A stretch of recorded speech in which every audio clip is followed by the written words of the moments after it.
오늘 우리가 함께 들여다볼 이야기는요, 바로 원이라는 개념이 어떻게 우리가 살아갈 미래를 통째로 바꿀 수 있는지 그 거대한 비전에 대한 겁니다. 흔히 4차 산업혁명 하면 기술 발전만 떠올리잖아요. 근데 이건 좀 다른 관점이에요. 모든 것이 하나로 합쳐지는 시대, 그 서막이라는 거죠. 이야, 시작부터 정말 거대한 선언이네요. 이 한 문장이 사실상 오늘 우리가 나눌 모든 이야기의 핵심이라고 할 수 있겠는데요. 뭔가 미스터리하면서도 굉장히 웅장한 느낌을 주죠. 자, 그럼 한번 제대로 파고 들어가 보겠습니다. 네, 그럼 첫 번째 섹션, 거대한 통합부터 한번 열어보겠습니다. 이 모든 비전의 심장에는 바로 원이라는 개념이 자리 잡고 있거든요. 과연 이게 무엇 의미하는지 한번 같이 알아보시죠. 그러니까 여기서 말하는 원은요, 그냥 숫자 1, 하나, 이게 아니라는 겁니다. 훨씬 더 큰 의미죠. 세상의 모든 것들을 하나로 엮어내는 아주 강력한 통합의 힘, 바로 그걸 상징해요. 앞으로의 시대는 이 원이라는 세계관 위에서 완전히 새롭게 쓰여질 거라고 말하고 있습니다. 이런 통합이라는 게 너무 먼 미래 이야기처럼 들리실 수도 있는데요. 근데 이 자료를 보면 우리가 이미 그 시작점에 서 있다고 말합니다. 한번 보세요. 메타나 아마존 같은 플랫폼들. 우리가 국경 없이 소통하고 물건을 사고 팔잖아요. 이게 바로 초기 형태의 메타버스라는 거예요. 핵심은 바로 물리적인 경계가 허물어지는 국경 없는 세상입니다. 자, 그럼 다음 장으로 한번 넘어가 볼까요? 이 이야기가 어떻게 더 확장되는지. 두 번째 섹션, 토큰화된 세상입니다. 여기서는 우리가 소유라고 생각했던 개념 자체가 어떻게 뿌리부터 바뀌게 되는지 살펴볼 거예요. 이 비전에서 진짜 흥미로운 부분이 바로 이겁니다. 토큰화의 스케일이요. 정말 상상을 초월해요. 아프리카의 넓은 초원부터 뉴욕의 마천루, 심지어 우리나라의 롯데타워까지. 이 목록을 쭉 보시면 말 그대로 세상의 모든 것이 사고 팔 수 있는 자산이 될 수 있다는 거거든요. 정말 어마어마한 그림이죠. 좋아요. 그럼 이 토큰화가 우리 같은 개인들한테는 대체 무슨 의미일까요? 핵심은 바로 지분 소유입니다. 방금 봤던 그 거대한 자산들의 아주 작은 일부라도 내가 직접 가질 수 있게 된다는 거죠. 그리고 그걸 전 세계 누구와도 24시간 내내 자유롭게 거래할 수 있게 되고요. 이건 뭐 자산이라는 개념 자체가 완전히 뒤바뀌는 겁니다. 자, 여기서 이야기의 분위기가 살짝 바뀝니다. 이렇게 모든 게 하나로 통합된 미래, 분명 좋은 점도 있겠지만 잠재적인 위험은 없을까요? 세 번째 섹션, 모든 것을 지배하려는 야망에서는 바로 그 어두운 측면을 구체적인 사례를 통해 들여다봅니다. 여기서 아주 도발적인 질문이 하나가 나옵니다. 우리 모두가 아는 회사, 테슬라. 보통 전기차 회사라고 생각하잖아요? 그런데 말이죠. 이 자료는 그게 전부가 아니라고, 그 뒤에 훨씬 더 거대한 그림이 숨어 있다고 주장합니다. 과연 그 진짜 목표는 뭘까요? 이 자료는 그 전략을 아주 명확하게 4단계로 분석하는데요. 한번 들어보세요. 첫째, 전 세계를 돌아다니는 자동차의 카메라로 땅 위에 모든 정보를 싹 다 스캔합니다.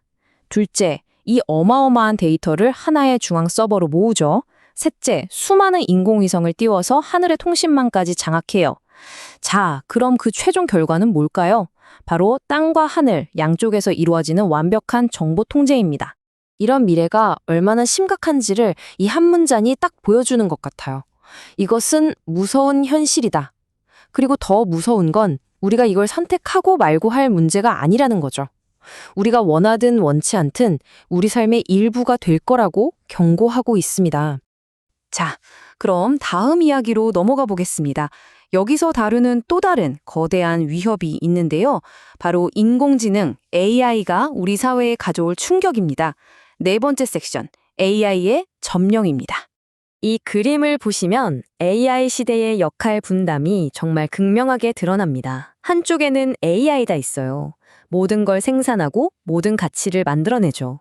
그럼 반대편에 있는 인간은요? 인간의 노동은 더 이상 필요가 없어지고 오로지 소비하는 역할만 남게 된다는 겁니다. 그러니까 이 이야기의 핵심은 이겁니다.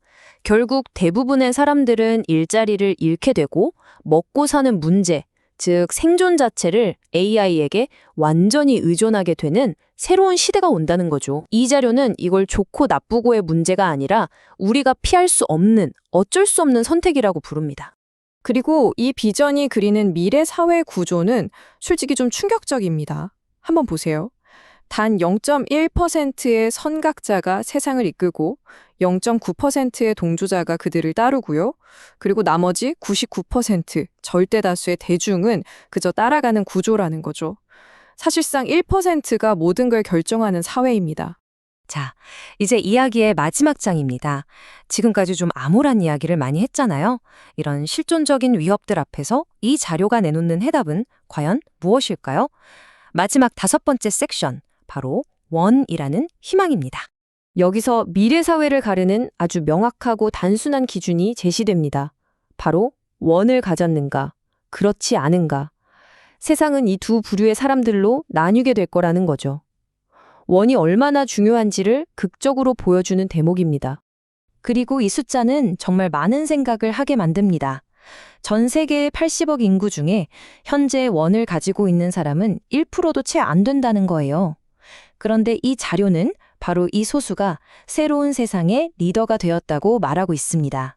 여기서부터 분위기가 완전히 바뀝니다. 희망적인 결론이 시작되는 거죠.